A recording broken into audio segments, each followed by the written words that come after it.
तमाम खबरें दिखाएंगे आपको देश दुनिया की राजनीति की, खेल की, क्राइम और अपराध की सभी छोटी बड़ी खबरें।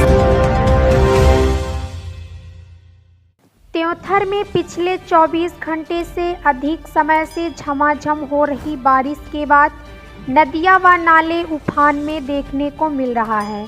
लगातार हो रही बारिश से त्योंथर के सोहागी पहाड़ पर भूस्खलन की तस्वीरें सामने आई हैं।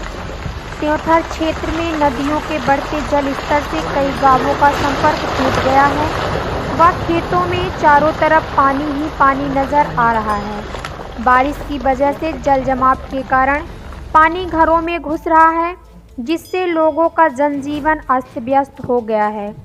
बताया गया कि लगातार हो रही बारिश से बाकिया बैराज, बीहर बैराज, अदबा डैम के दर्जनों गेट खोल दिए गए हैं, जिससे नदियां और भी उफान में हैं व बाढ़ की स्थिति निर्मित होने लगी है।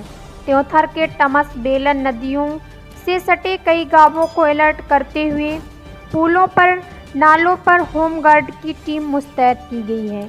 वहीं त्योंथर के नवागत एसडीओपी समरजीत सिंह द्वारा क्षेत्रों में भ्रमण कर व्यवस्थाओं का जायजा लिया जा रहा है।